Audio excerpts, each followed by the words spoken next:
Hello, everyone. Welcome back. Couple of weeks ago now, or 10 days ago, I suppose, I did a video with a load of pennies from Queen Elizabeth II period, the pre-decimal stuff, trying to sort out a new year run, really. So we've done that video. I'll pop a link in the description for that one. But this video will be for George VI. Well, I don't have as many coins for George as I did for Elizabeth, so this one should be a bit quicker. So I just move this little lot out of the way.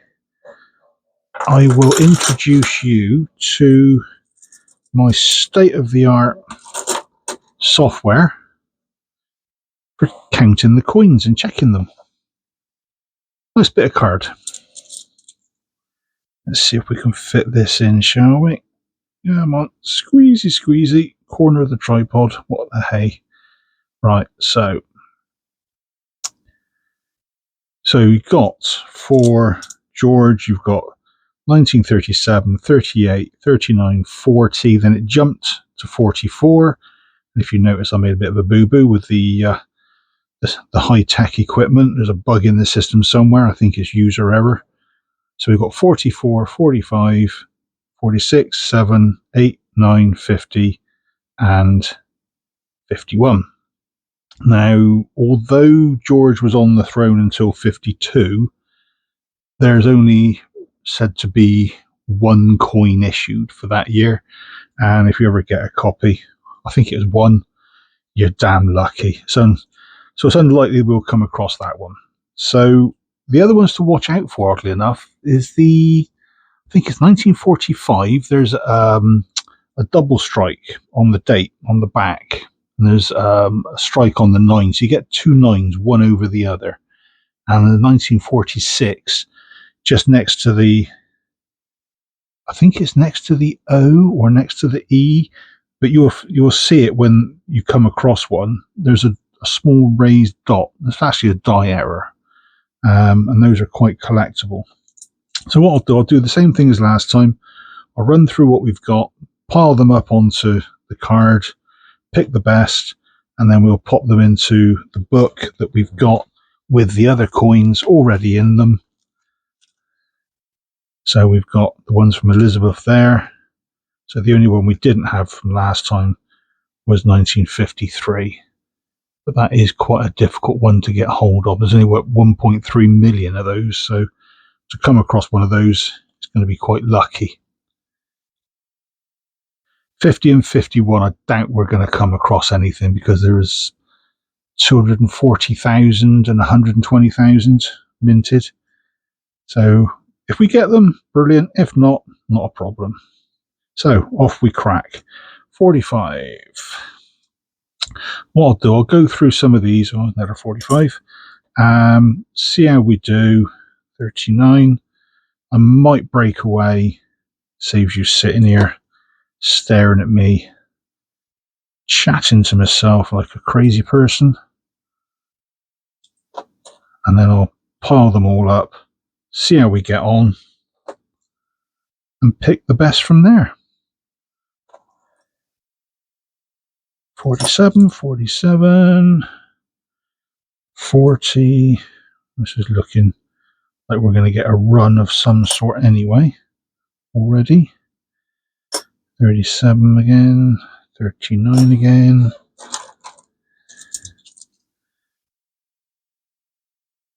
Won't focus. 47. Light's not brilliant in here today. 38. Right, so on that note, what I will do is break away. I'll carry on with what I'm doing, and I'll come back shortly. Just popping in for a sec. 1940. Very shiny, very nice. Unfortunately, it's got something solid stuck to the obverse. So that's a shame. Oh well, back to it. Okay, so that went a bit sideways at one point. Like an idiot, I went and knocked the cards, and they all went everywhere, so I had to straighten one or two of the piles out. Yeah, as you can see, we've got a run through from 37 all the way through to 48, obviously with 41, 2 and 3 not being issued. Nothing for 49, which is a bit of a downer. There were just over 14 million of those minted, so I was half hoping to see some. We've got a fair few 1948s, but there were nearly 64 million of those, so it's not really surprising. All averages out, and like I thought, 50 and 51, not a dicky bird.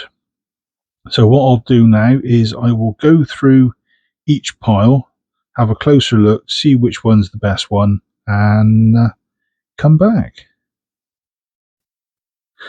Right, I've gone through those.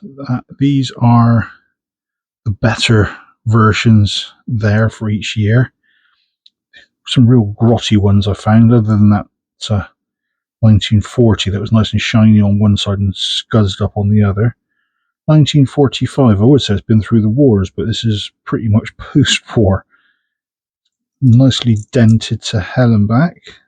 King's got a nice scar down through the top of his head. Certainly one for the scrap pile. And this one, some say patina, I say severe corrosion.